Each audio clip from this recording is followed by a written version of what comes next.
Sometimes the hardest lessons we learn come from the people we love most. I'm going to share with you today a story about trust, sacrifice, and what happens when the two collide in the worst possible way. It's about money, yes, a substantial amount that took me 4 decades to save. But more than that, it's about the moment you realize that the child you raised, the son you would have died for, sees you as nothing more than a resource to be tapped dry. Sit with me for a bit. What I'm about to tell you isn't easy, but it's real. And maybe somewhere in this mess, there's something that'll keep you from making the same mistakes I did. My name is Margaret Sullivan, but everyone's always called me Maggie. I'm 79 years old now, though some days I feel about 109. I'm sitting here in my apartment, and I use that word generously because it's really just a box with a kitchenette in a subsidized housing complex for seniors off Route 12. The highway noise never stops. Not at 3 in the morning, not on Christmas, never. But at $280 a month, I can't exactly complain. This is what my life looks like now, at an age when I thought I'd be comfortable, maybe traveling a bit, spoiling some grandchildren.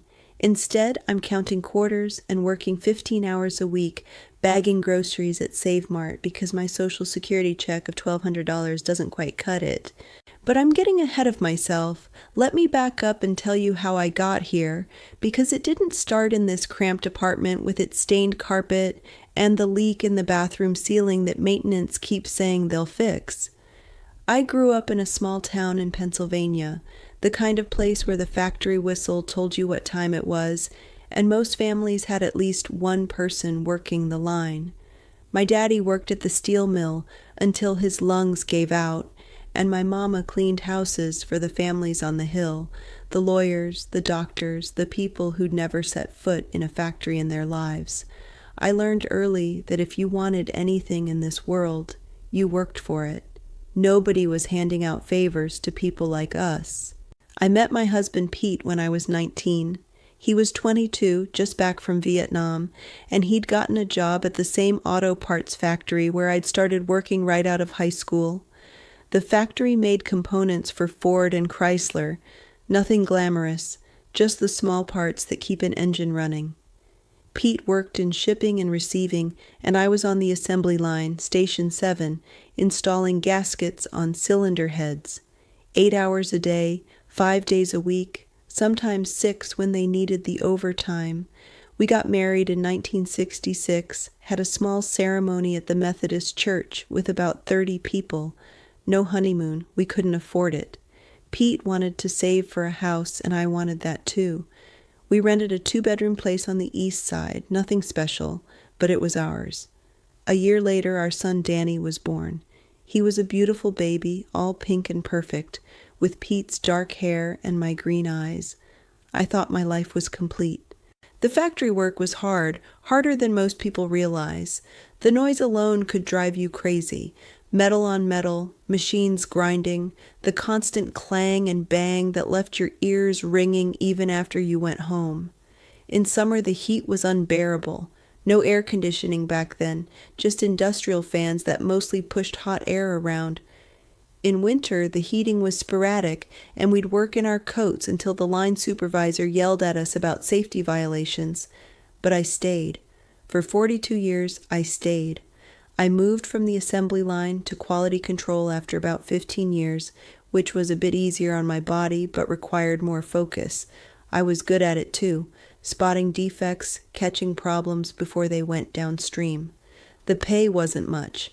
I started at $1.95 an hour in 1965, and by the time I retired in 2007, I was making $18.70 an hour. But I was careful with money. Pete and I both were. We never bought new cars, always used, always practical. We didn't eat out except for special occasions. I cut coupons, bought in bulk when things were on sale, made our clothes last. Pete did most of our home repairs himself.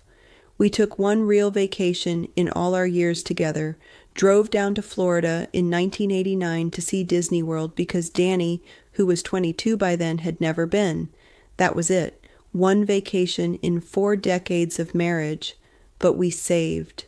God, did we save. Every paycheck, I'd put something aside. Sometimes it was just $20, sometimes $50 if we'd had overtime. It added up slowly, but it added up.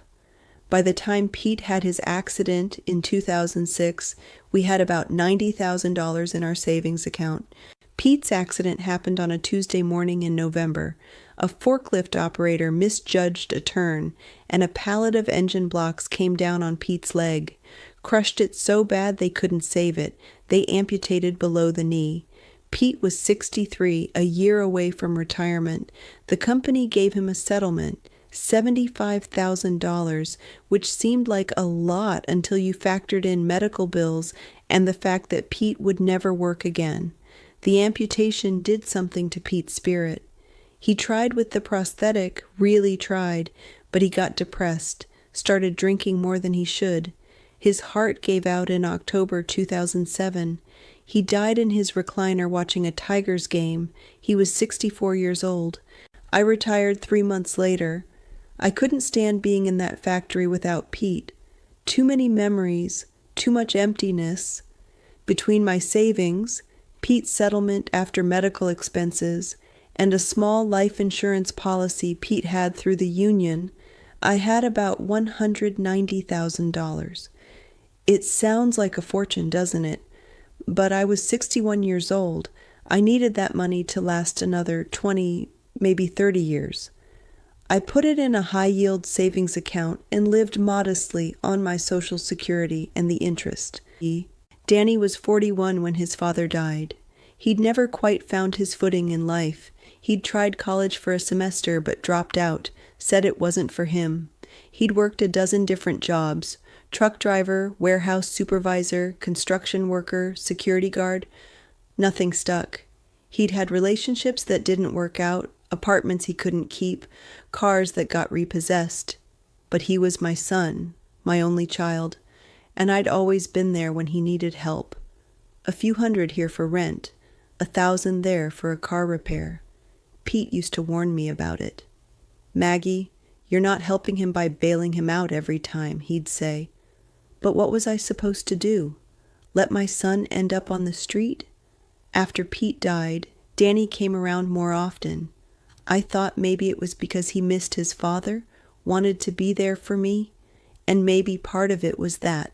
But looking back now, I wonder if he was sizing up the situation, calculating what I had and how he could get to it. Things went along quietly for several years.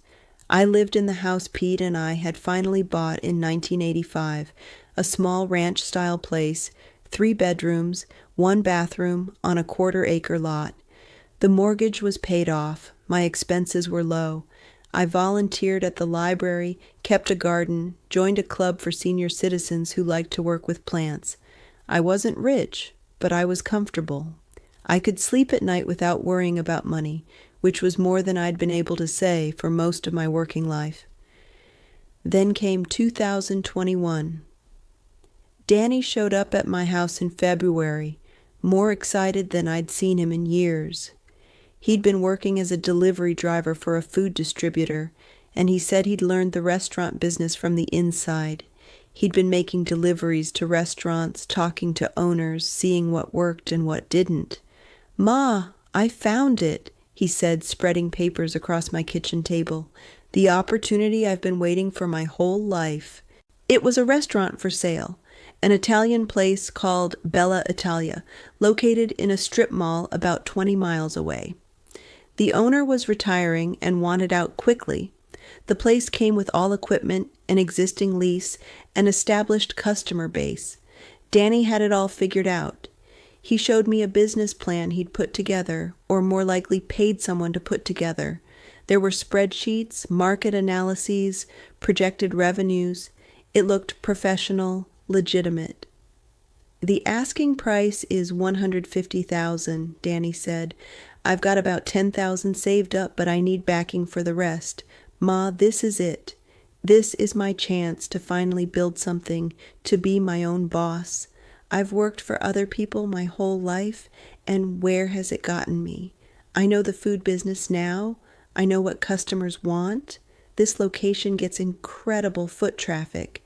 There's an office complex right behind it, a gym next door, a movie theater down the street. People need to eat, and I'm going to feed them.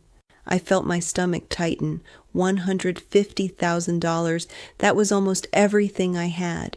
Danny, that's my retirement money. That's supposed to last me the rest of my life. I know, Ma, I know. But listen, this isn't a gift. This is a loan, a business loan. I'll pay you back with interest, 5% interest, which is more than you're getting from the bank. Look at these projections. He pointed to the spreadsheet. Conservative estimates show the restaurant grossing $40,000 a month. After expenses, that's a net profit of at least $8,000. I can pay you $3,000 a month, and I'll have the full $150,000 back to you in 5 years, plus interest. And that's the conservative scenario. If we do better than projected, which I think we will, I can pay you back even faster. But what if it doesn't work out? What if the business fails? It won't fail, Ma. I've done my homework. The previous owner ran this place successfully for 12 years. He's only selling because he wants to retire to Arizona. The bones are good. The location is perfect. I just need to refresh the menu a bit, bring in some new energy. And I'll give you a promissory note, all legal and official. You'll be a secured creditor. If anything goes wrong, which it won't, you're first in line to get paid back. He was so enthusiastic, so convinced, and I wanted to believe him. God, I wanted to believe that my son had finally found his path, that this time would be different from all the other times. I thought about Pete, about how he'd always said Danny needed to find something he was passionate about. Maybe this was it. Danny came back 3 more times over the next 2 weeks, each time with more information, more assurances. He introduced me to his girlfriend, Rosa, who seemed sensible and supportive. He showed me the restaurant itself. I drove out there with him one afternoon. It looked nice enough, a corner unit with big windows, red check tablecloths, pictures of Italian villages on the walls. The equipment seemed in good shape. The kitchen was clean and well organized. The owner's willing to stay on for a month to train me, Danny said. He'll show me the suppliers, the recipes, how he runs the place. Ma, this is legitimate. I'm not asking you to gamble on some crazy idea. This is a proven business with a track record. I talked to my neighbor Helen about it. She'd worked as a bookkeeper before she retired and had more financial sense than I did. Maggie, I don't know, she said, frowning. That's a lot of money, and restaurants are risky. Most of them fail in the first year. But this one's already established, I argued, and Danny's my son. If I don't help him, who will? Helen looked at me with sympathy. Just make sure everything's in writing, legally binding. Don't do this on a handshake. I talked to Danny about the promissory note again. Absolutely, Ma, he said. I'll have my lawyer draw something up. Everything official. You'll have legal protection. In the end, I went to the bank and withdrew $150,000. The teller looked concerned. Mrs. Sullivan, this is a very large withdrawal. Are you sure about this? It's for my son, I said. He's starting a business. She nodded but didn't look convinced. Just be careful. There are a lot of scams targeting seniors. It's not a scam, I said, probably more defensively than I should have. It's my son. I gave Danny the check in late February 2022. He hugged me so tight I could barely breathe.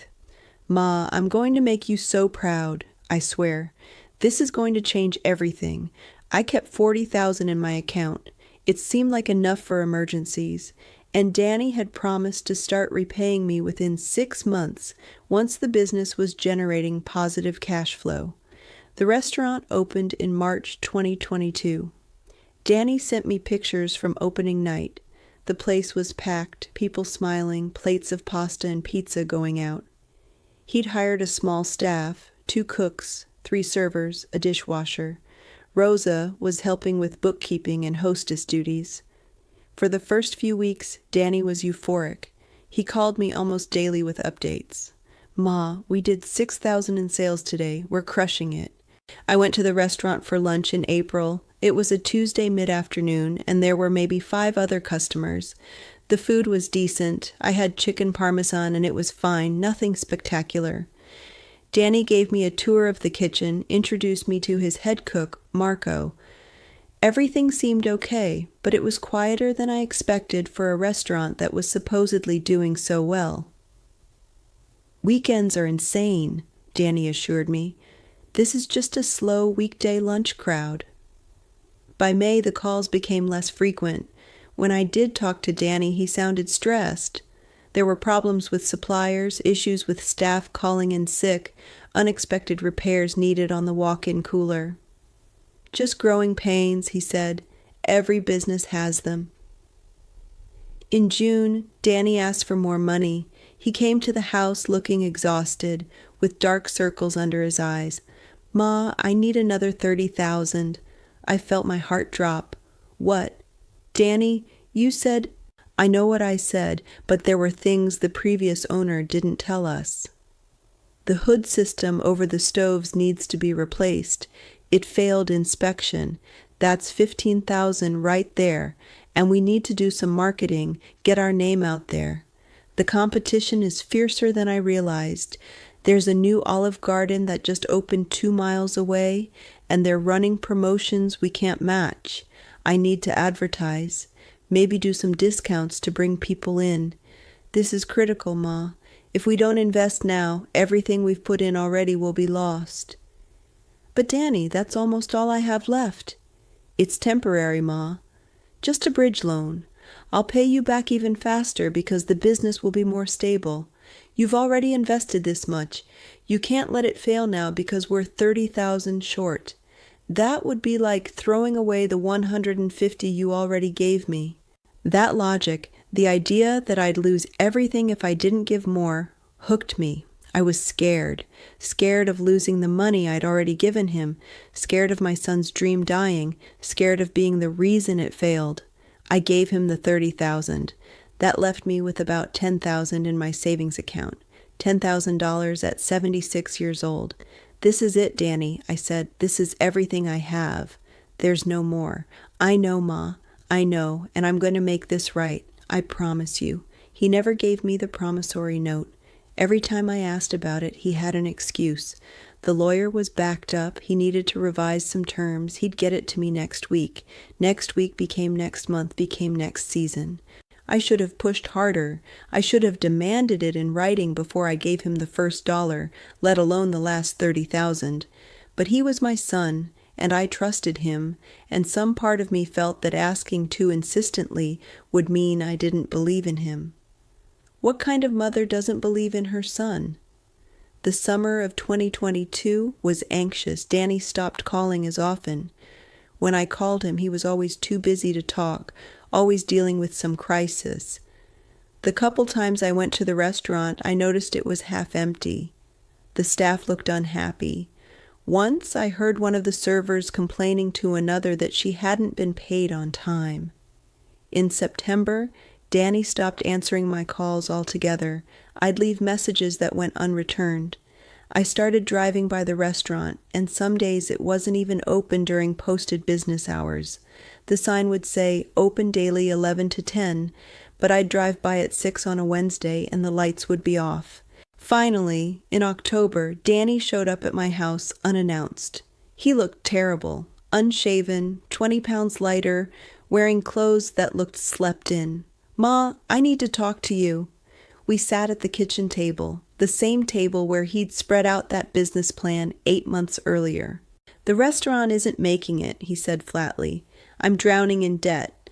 I owe suppliers about 40,000. I'm 3 months behind on rent. That's another 20,000.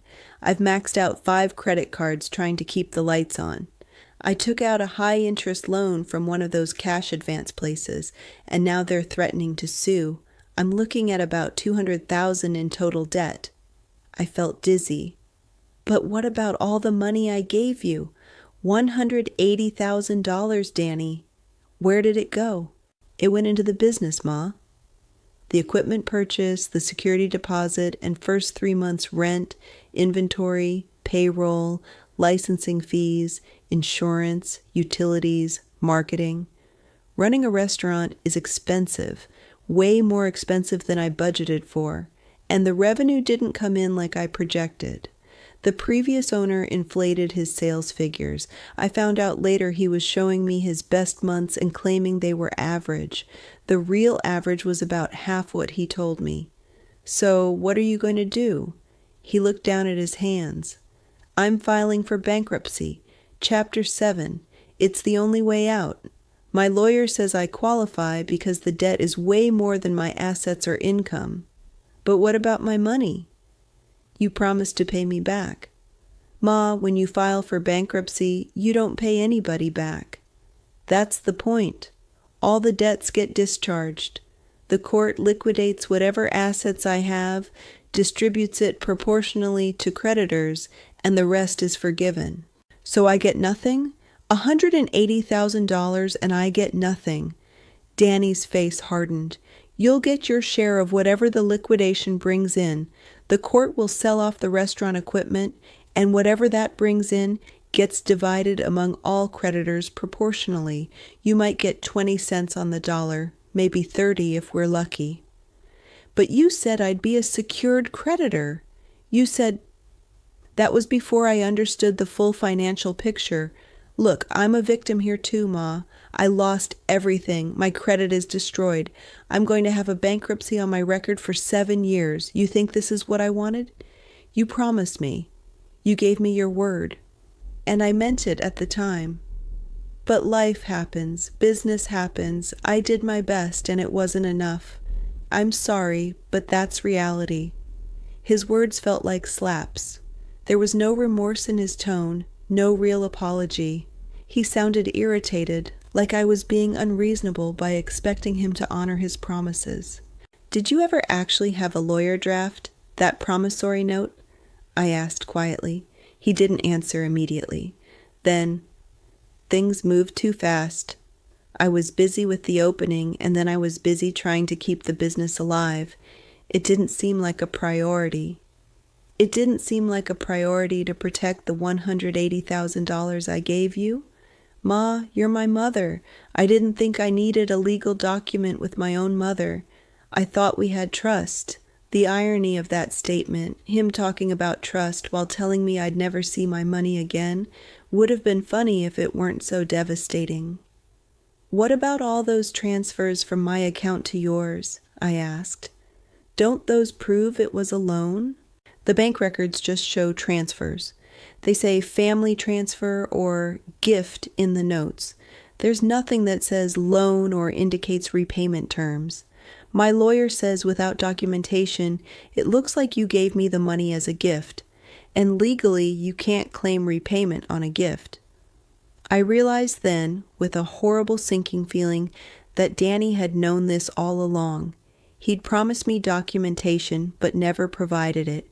He'd kept everything vague and informal specifically, so he'd have this escape route if things went bad. You planned this, I whispered. You knew if the business failed, you could just walk away and leave me with nothing. That's not fair, Ma. I didn't plan for it to fail. I believed in this. I worked my ass off trying to make it work. But you made sure you'd be protected if it didn't work. You made sure you had a way out, and you left me with nothing. Danny stood up. I came here to tell you what's happening, not to be accused of fraud by my own mother. I'm sorry things worked out this way, but I'm filing for bankruptcy next week, whether you like it or not. You can hate me if you want, but it won't change anything. He left. I sat at that table for 2 hours, just staring at the grain in the wood, trying to comprehend what had just happened. Over the next few weeks, I consulted with a lawyer, used $1,000 of my remaining $10,000 to do so. She confirmed what Danny had said. Without documentation proving it was a loan, I had no legal standing. Even if I could somehow prove it was a loan, as an unsecured creditor in a bankruptcy proceeding, I'd be at the bottom of the priority list. Secured creditors get paid first. then priority unsecured creditors like the IRS and employees owed wages, then general unsecured creditors like me. By the time my turn came, there'd be nothing left. "I'm sorry, Mrs. Sullivan," the lawyer said, "but there's really nothing you can do. Your best hope is that the asset liquidation brings in enough that you get some percentage back, but realistically you're looking at losing most, if not all, of what you gave him." Danny's bankruptcy was finalized in spring of 2023. The restaurant equipment and remaining inventory sold for about $60,000. After the bankruptcy trustees' fees and secured creditors took their share, there was about $18,000 left for unsecured creditors, who collectively were owed about $200,000. I got a check for about $1,600. That was it, $1,600 from my $180,000. But the money, as devastating as losing it was, wasn't the worst part. The worst part was what came after, the things I learned about Danny that I'd been willfully blind to for years. I found out from Rosa, who left him around the time of the bankruptcy, that Danny had used about $30,000 of my money to buy a used BMW. He'd told me it was necessary for business image, for client meetings. But the restaurant was casual Italian in a strip mall. There were no client meetings. He just wanted a nice car and used my money to get it. Rosa also told me he'd taken her on a trip to Las Vegas, ostensibly to scout restaurant concepts and get inspired by how the big casino restaurants operate. They stayed at the Bellagio for 4 nights. That research trip cost about $8,000 of the money I'd given him. And then there was the gambling. Rosa said Danny had gotten into online sports, betting, and poker. He'd told her he was doing it as a business networking opportunity, that he'd met potential investors that way. She didn't know how much he'd lost, but it was substantial enough that she'd fought with him about it multiple times. When I confronted Danny about these things, he didn't deny them. "I needed that car for my mental health, Ma. I was under so much stress, and the Vegas trip was a morale booster when things were getting tough. As for the gambling, yeah, I lost some money, but I was trying to find alternative funding sources for the business. You don't understand the pressure I was under. It was always about him, his stress, his needs, his pressure. Never mind that it was my money, my future, my security he was gambling with. Literally gambling with." The last conversation I had with Danny was in August 2023, about 4 months ago. He called me from somewhere in Texas. He'd moved there for a fresh start, he said. Got a job in sales for a medical supply company.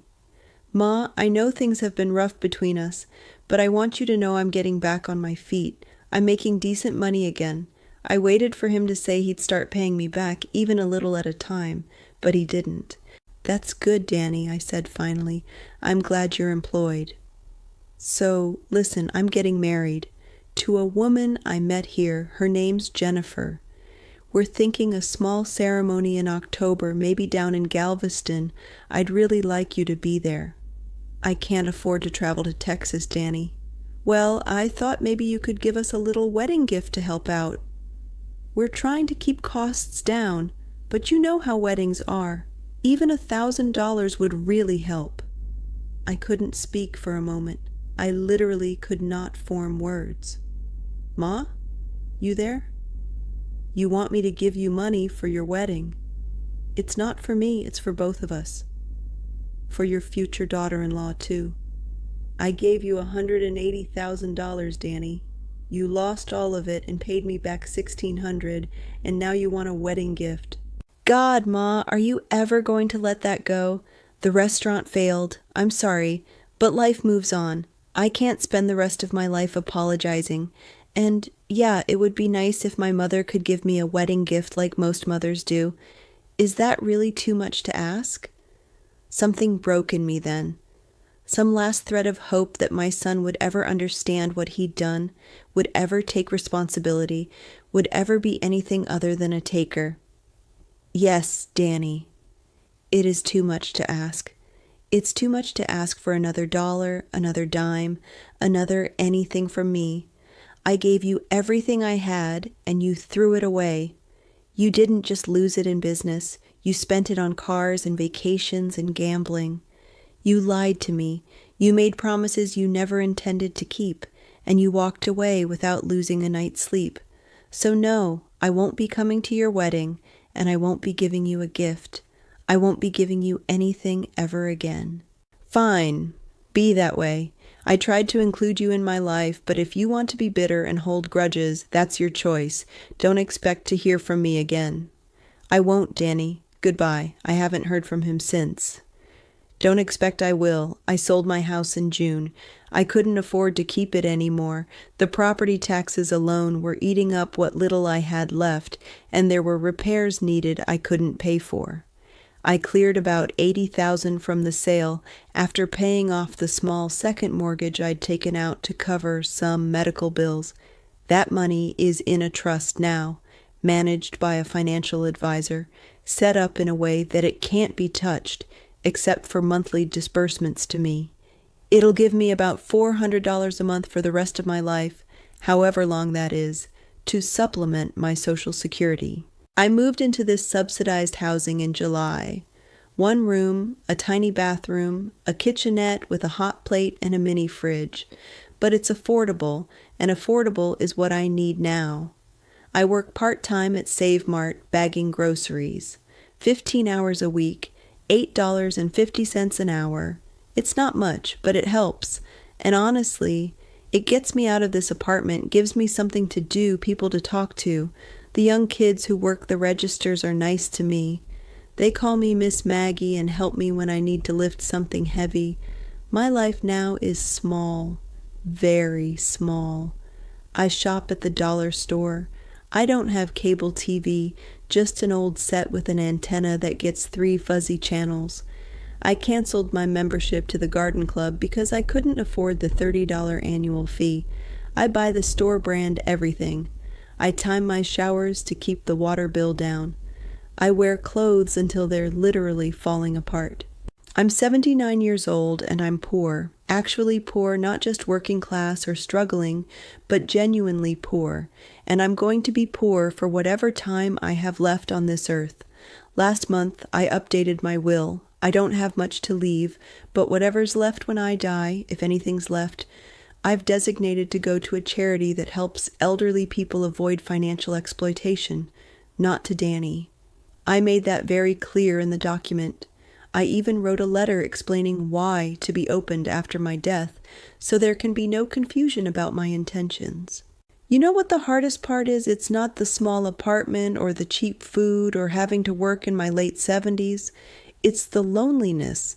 It's knowing that my only child, the baby I carried and raised and sacrificed for, sees me as nothing more than a resource he's exhausted, used up and discarded.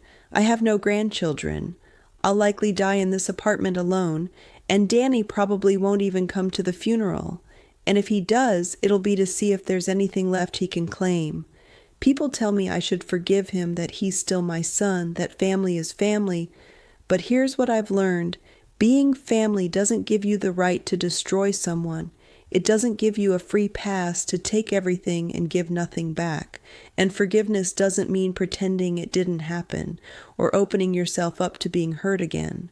I gave Danny life. I raised him, fed him, clothed him, loved him. I gave him everything I could as he was growing up, even when it meant I went without. And then, when I was old and vulnerable, I gave him my entire future. I gave him $180,000 that represented 42 years of factory work, of sore hands and aching feet, of passed-up vacations and made-do clothes. I gave him my security, my peace of mind, my ability to age with dignity. And he gave me a check for $1,600 and a lecture about how I need to move on. So here's what I want to tell you. If you're listening and you're thinking about lending money to family, especially large amounts, especially your savings, don't. Just don't. I know that sounds harsh. I know you love your children or your siblings or whoever is asking, but love doesn't pay the bills when you're 80 years old and working part-time bagging groceries. If you do decide to lend money to family, and I hope you won't, but I know some of you will anyway, get everything in writing. Everything. A promissory note drafted by a lawyer with payment terms, interest rates, consequences for default. Collateral if possible. Make it a formal business transaction because that's what it is.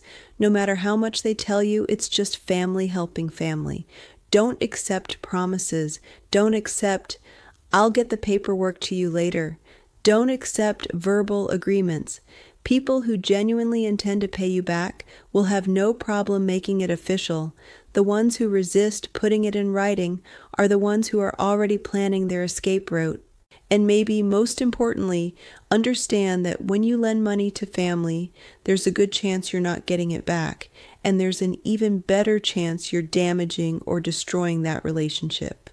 Because money does something to people. It brings out the worst. It turns love into obligation and obligation into resentment. I thought I was helping my son achieve his dream. I thought I was being a good mother.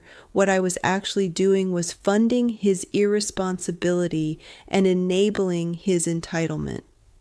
I should have said no. I should have told him that if his business plan was sound, he could get a bank loan like everyone else. I should have protected myself, but I didn't because I loved him and I wanted to believe in him, and some part of me felt guilty that I hadn't given him more when he was growing up. So I gave him everything when I was old, and he took it and walked away. If there's anyone out there thinking of doing something similar, please learn from my mistake. Your children will survive without your life savings. They might even become stronger for having to make it on their own. But you won't survive without your security. Not really. Not with dignity. Not without becoming dependent on a system that barely cares and certainly doesn't provide enough. I look at the pictures sometimes, the ones from the restaurant opening. Danny had his arm around me, both of us smiling at the camera. I looked so proud, so hopeful. I thought I was seeing my son finally succeed. What I was actually seeing was my entire future about to vanish. I keep those pictures not because they make me happy, but because they remind me. They remind me that the people who hurt us worst are often the ones we love most. They remind me that sacrifice isn't always noble. Sometimes it's just foolish. They remind me that trust once broken can't be repaired. Not really. Not when the person who broke it feels entitled to have broken it. I'm 79 years old. I work in a grocery store. I live in subsidized housing. I count quarters. And the son I would have died for doesn't call. That's my story. That's what blind trust and unconditional love got me. I hope it's worth something to someone. I hope maybe one person hears this and says no when they should say no, protects themselves when they should protect themselves, chooses their own security over someone else's dream. Because at the end of the day, when you're old and alone and struggling, that person whose dream you funded probably won't be there. They'll be in Texas or wherever, starting their new life, asking someone else for money. And you'll be here in a small room with highway noise that never stops, wondering how you got so old and ended up with so little when you worked so hard for so long. Blood might be thicker than water, but it doesn't pay the rent. Remember that.